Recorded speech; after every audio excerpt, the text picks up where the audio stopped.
In my last lecture, I gave you a shockingly brief introduction to Hinduism and Buddhism, focusing especially on some of the beliefs they share. Just to recap, both religions have an essentially cyclical view of history and spiritual reality.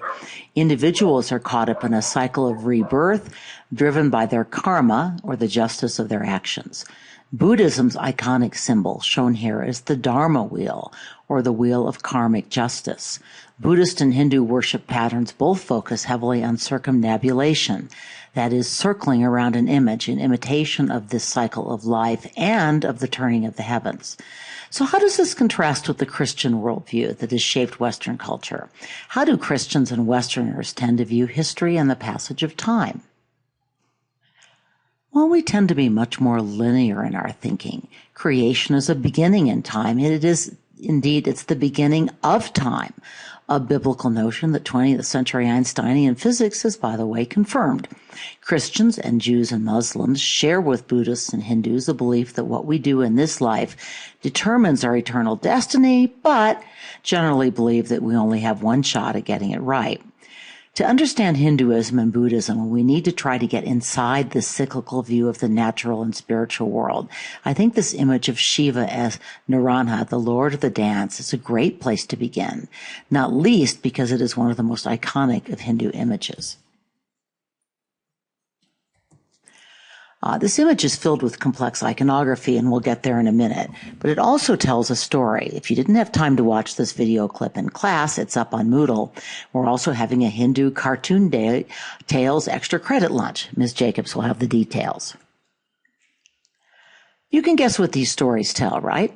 What story these images tell, David slaying Goliath, Noah loading up the ark, shepherds viewing baby Jesus in the manger. Seeing these images conjures up familiar narratives in our mind. The same would be true of Hindu images for men and women who are raised on these religious narratives from childhood. To me, Hindu religious narratives seem more complex than the Christian narratives, but that may just be because I haven't heard them since childhood. There's a reason I used a children's video to tell the story of Shiva, Lord of the Dance. So again, let's briefly recap. Not all of this was in the cartoon version, by the way. There are lots of variations on this story. Basically, Shiva comes to a forest to confront a group of sages or wise men who have been neglecting proper worship. The sages send a series of creatures to attack Shiva. First, they send a tiger, which is how Shiva ends up wearing a tiger skin. Then they send a monstrous snake, which Shiva turns into a necklace. And finally, they send an evil dwarf. Shiva makes short work of him as well. With all his foes defeated, Shiva begins his creative and destructive dance. Note that flying hair. And here's where the cyclical worldview of Hinduism can confuse us. Shiva is a creator, a preserver, and a destroyer, a triple identity that makes sense when rebirth always follows and indeed requires death to preserve a circular cycle of life. This 17th century hymn sums up Shiva's 5 sacred actions, which are also highlighted in the sculpture. Note that all of his roles play a part. He creates the world with his sacred drum. He protects creation with his hand upraised in the do not fear mudra, and he destroys with the hand that bears the sacred fire.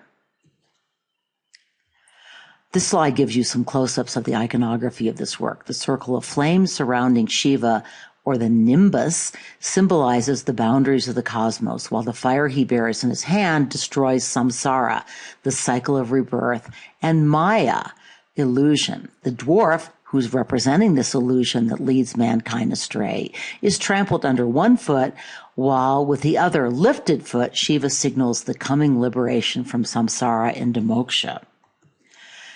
The spare, stylized aesthetic of this work speaks to people across cultures, but that may be misleading.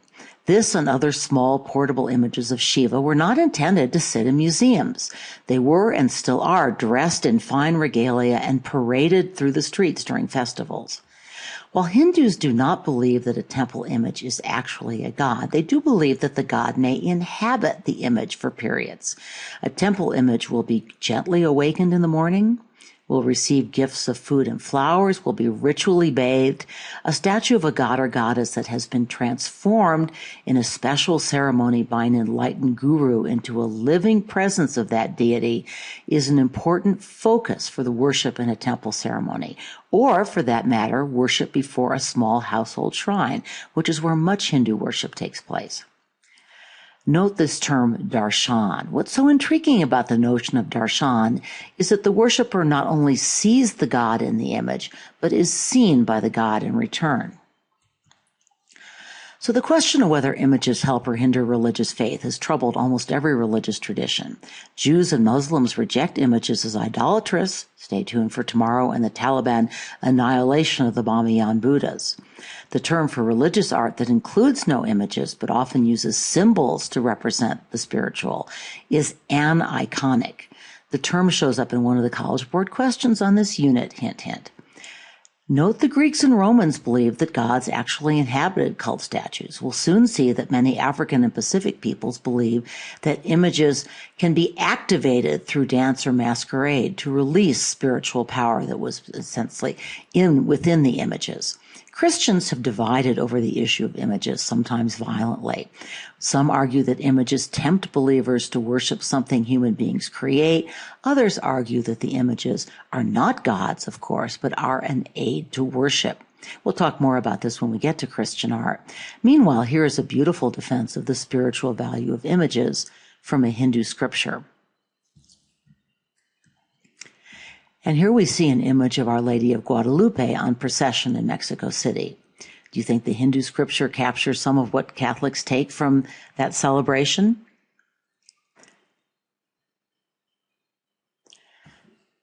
Oops. We need to move on to Hindu temples, but first let me make just two more points about this image of Shiva. First, I need to talk about technique. When I taught the bronze Hellenistic boxer, I apologized for failing to take the time to explain the important technique for producing these statues, the lost wax bronze casting method. I promised to return to the subject when we got to the Renaissance. Oops! I didn't yet realize that we would encounter more lost wax bronze sculptures in this unit and in the next unit. The work on the right is a bronze wall plaque from a king's palace in Benin, now Nigeria, and all three of these images were made with the lost wax casting method. So, this diagram shows how the lost wax method works. Specifically, it shows the variant used in India in ancient times and today, but essentially the same method is used across cultures with some variations. An artist makes a wax mold of the image. This is then carefully packed into clay or plaster, nowadays even silicone, which is allowed to dry. And then hot metal is poured into the mold through some kind of a hole at the top. The metal melts the wax and takes its place, which means it conforms to the sculpted shape that the plaster or clay cast has made. The artist pounds off the dry clay, plaster, whatever, and then finishes the image with fine tools. We do not have time for this video, which shows Indian craftsmen making sacred images using this ancient method, but it's quite good, and as always, it's up on Moodle. My second point about the Lord of the Dance is this. I worry that by focusing on one manifestation of Shiva, we are way oversimplifying this very complex Hindu god, who is not just depicted dancing.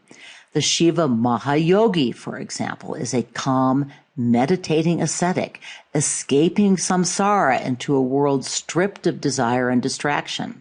But what I think is most amazing is Shiva portrayed simultaneously as a man and a woman, embodying both masculine and feminine principles and properties.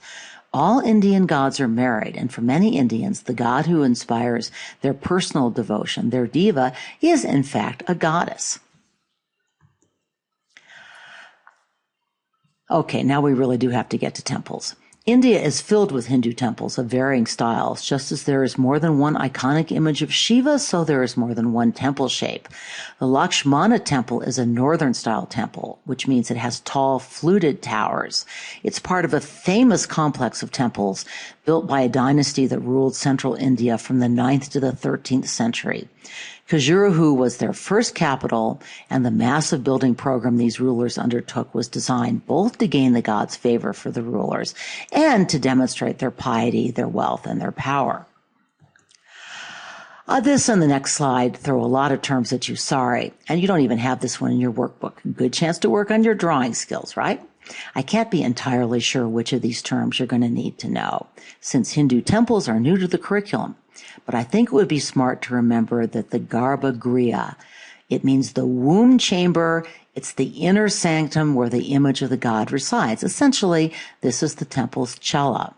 Directly above the divine image of the Garbhagriha is the imagined axis of the world that links the center of the earth to the human realms and above them to the heavens. This axis travels upward through the Garbhagriha's towering roof, which is called a shikara. Smaller towers cover the mantapas, or hypostyle halls, leading to the Garbhagriha. By the way, I am probably pronouncing some of these terms wrong. I've looked up some of them, not others. Each of these towers symbolizes the cosmic mountain. Note that the structure is elevated on a platform or a plinth. So here's pretty much the same set of labels, but this time on a photograph. Do not try to write down any further terms. Note this is not the Lakshmana temple, but it's another temple from Khajuraho. Let's watch the beginning of a short UNESCO a video that talks about this group of temples.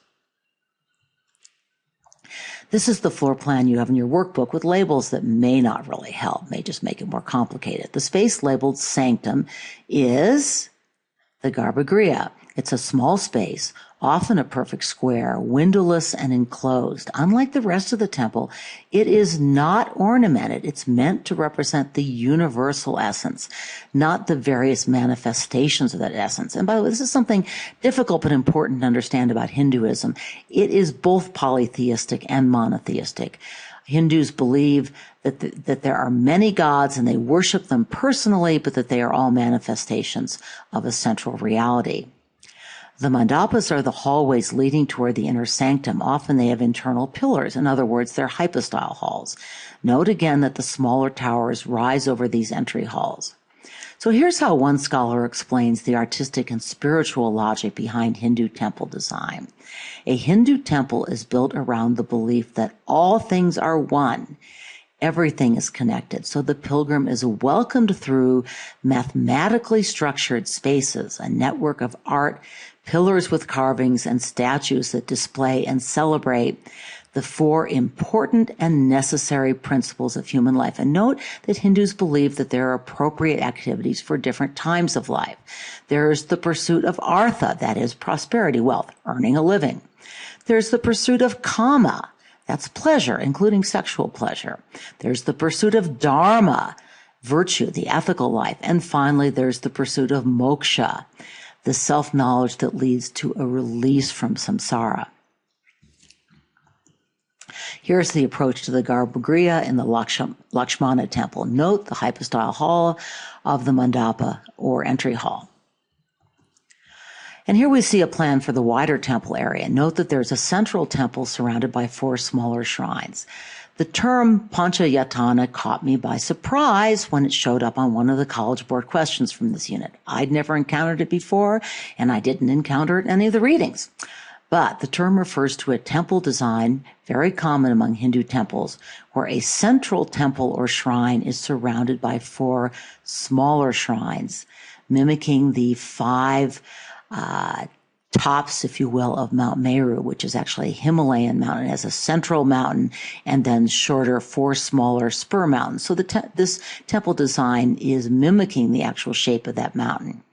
So does this design remind you of any of the other temples we've studied? So what's the temple on top, and how is it similar to the Lakshmana temple? Well, it's the temple of Amun-Re at Karnak. Note that it has the same essentially rectilinear structure where the worshiper is drawn through pillared hallways to an ever darker and more sacred inner space that holds a cult statue. In both temples, by the way, the Hindus would not use that term.